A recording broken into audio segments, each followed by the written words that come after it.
Cheguem perto e deixem o fogo aquecer seus rostos. Vamos falar da Era Viking, um tempo frequentemente pintado com as pinceladas largas e sangrentas de saques e conquistas. As histórias que ouvimos são de capacetes com chifres que nunca existiram e de guerreiros temíveis avançando das proas de navios com cabeça de dragão. Embora essas viagens certamente tenham acontecido, elas representam apenas uma pequena parte de uma realidade muito maior e mais intrincada. A verdade do mundo viking não se encontra apenas no campo de batalha, mas no pulso tranquilo e rítmico da vida cotidiana. É uma história de agricultores, de artesãos, de mães e pais, de crianças aprendendo seu lugar em um mundo governado pelas estações, pelas sagas e pelo olhar sempre presente dos deuses. Para realmente entender essas pessoas, devemos olhar além da espada e do escudo e espiar o calor enfumaçado de seus lares. Imaginem um mundo esculpido em madeira, pedra e pura determinação.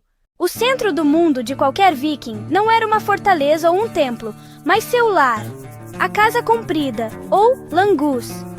Não eram chalés pitorescos, mas estruturas formidáveis e alongadas que abrigavam não apenas uma família nuclear, mas toda uma família estendida. Imaginem um edifício longo e sem janelas, muitas vezes com 15 a 25 metros de comprimento. Uma lareira longa e aberta percorria o centro do chão de terra batida, servindo como a única fonte de luz, calor e cozinha. A fumaça subia e escapava por um buraco no telhado, mas o interior estava perpetuamente embaçado, cheio dos cheiros de fumaça de madeira, carne assada e lã úmida. A vida dentro da Casa Comprida era vivida à vista de todos. A Casa Comprida era mais do que apenas um abrigo. Era um microcosmo da sociedade viking.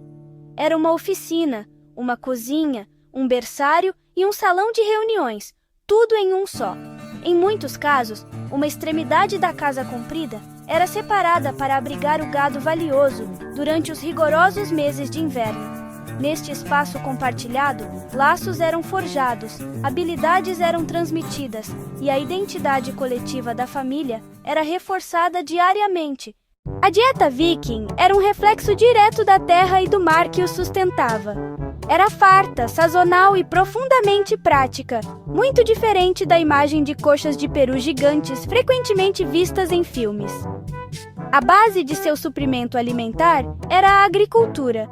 Os agricultores, que constituíam a vasta maioria da população, cultivavam grãos resistentes como cevada, centeio e aveia. Estes eram usados para fazer um pão denso e escuro, mas mais comumente eram cozidos em um mingau grosso, ou grau-tr, que era um alimento básico da dieta diária.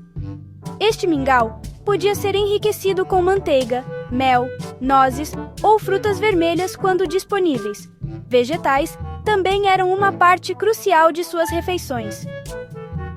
Eles cultivavam o que podia resistir ao clima nórdico. Repolhos, cebolas, alhos porós, ervilhas e feijões eram comuns. A pecuária era igualmente importante. Eles criavam gado, ovelhas, cabras, porcos e galinhas.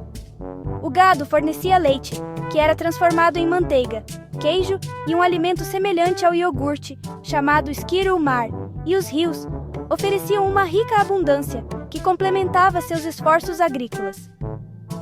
Os peixes eram secos ao ar livre em grandes estruturas de madeira, até ficarem duros como uma tábua, um produto conhecido como stockfish.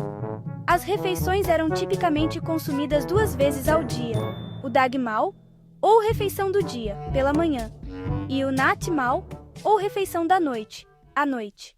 Os vikings são sinônimo de seus navios, e por uma boa razão.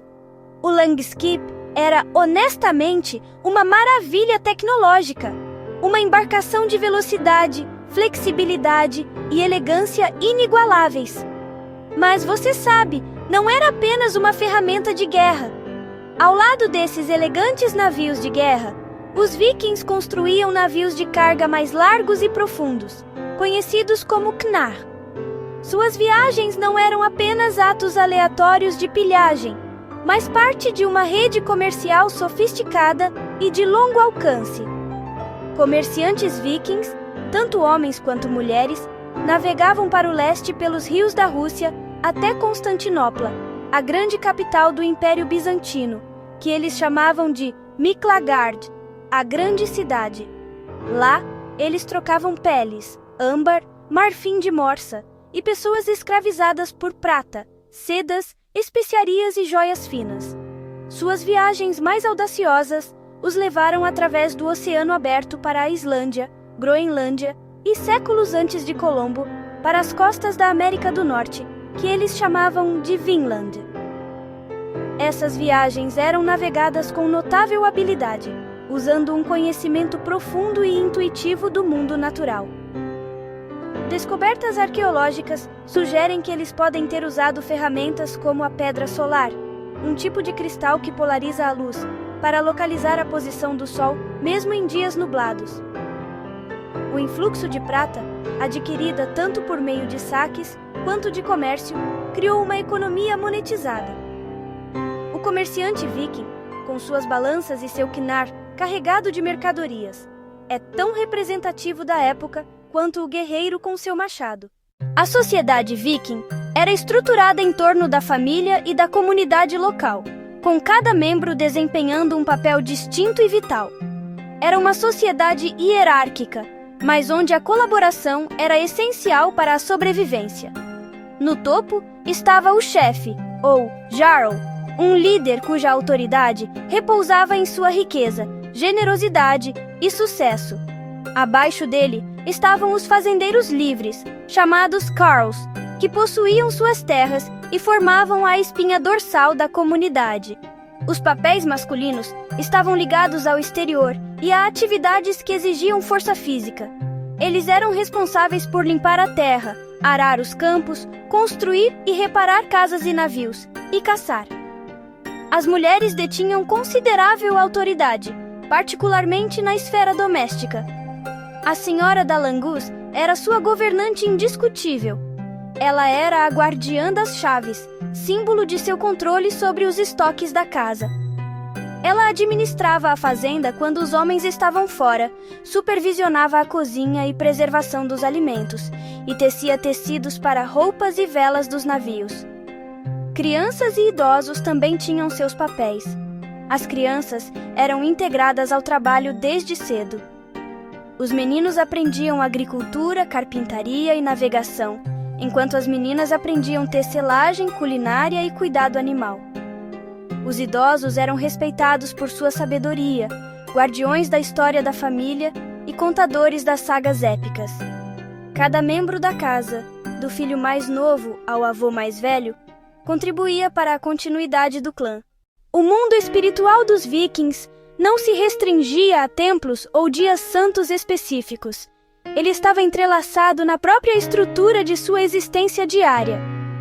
A fé deles era politeísta, povoada por um panteão dinâmico de deuses e deusas, os Aesir e Vanir, que não eram seres distantes e perfeitos, mas figuras poderosas com falhas e personalidades muito humanas. Odin, o pai de todos, era o deus da sabedoria, da poesia e da guerra, um buscador incansável de conhecimento que sacrificou um olho por uma bebida na fonte da sabedoria. Thor, seu filho, era o poderoso defensor de deuses e humanos, uma divindade direta, empunhando um martelo que controlava o trovão e protegia o povo comum das forças caóticas dos gigantes. Esses deuses não eram apenas adorados em grandes cerimônias, eram invocados na vida cotidiana. Um fazendeiro poderia deixar uma oferenda para Frey, o deus da fertilidade, para garantir uma boa colheita. Um marinheiro poderia esculpir uma runa para proteção em seu navio, ou invocar Njord, o deus do mar, para uma viagem segura. O martelo de Thor, Mjolnir, era um amuleto amplamente usado, um símbolo de proteção contra o mal e o caos. Além dos principais deuses, o mundo viking era vivo com uma série de outros seres sobrenaturais. Eles acreditavam em espíritos da terra, ou Landvættir, Rituais eram frequentemente realizados ao ar livre, em bosques sagrados ou em marcos naturais proeminentes, reforçando essa ligação entre as pessoas, seus deuses e a própria terra. O destino, ou Weird, era um conceito central em sua visão de mundo. Os vikings acreditavam que o destino de cada pessoa era tecido ao nascer pelas Norns, 3 seres femininos misteriosos que residiam na base de Yggdrasil, a árvore do mundo. Embora o destino final de alguém fosse inescapável, a forma como se enfrentava esse destino era uma medida de caráter. O ideal era enfrentar o destino com coragem, honra e um espírito firme, independentemente do resultado. Essa crença ajuda a explicar a famosa intrepidez viking, mas também era uma fonte de resiliência diária, dando-lhes força para suportar as dificuldades da vida, fome, doença e perda, com um senso de aceitação estoica e dignidade. A cola que mantinha a sociedade viking unida era um código de conduta poderoso e não escrito, baseado na honra, lealdade e reputação. Em um mundo sem uma força policial centralizada ou sistema legal, a palavra de uma pessoa e sua posição na comunidade eram tudo. A hospitalidade era uma das maiores virtudes. O Havamal, ou Os Ditos do Altíssimo, uma coleção de poemas atribuídos a Odin, está repleto de conselhos práticos, muitos dos quais enfatizam a importância de acolher viajantes. A lealdade à família e ao chefe era primordial. A família, ou clã, chamada Et, era a unidade social e econômica primária. Da mesma forma, um guerreiro jurava lealdade a um chefe, que por sua vez era esperado ser um doador de anéis, um líder generoso que recompensava seus seguidores com prata, armas e terras dos despojos do comércio e da guerra. Em última análise, o ethos viking era centrado na ação e no legado. Uma pessoa era julgada por seus feitos, não por suas intenções. Como o Havamal afirma, o gado morre, os parentes morrem, você mesmo também morrerá, mas a fama da palavra de um homem morto nunca morrerá.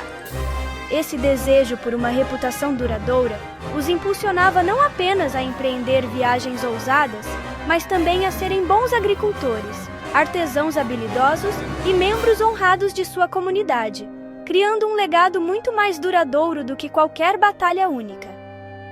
Esta é a história do viking do dia a dia. Uma história de sobrevivência, família e a criação de um mundo.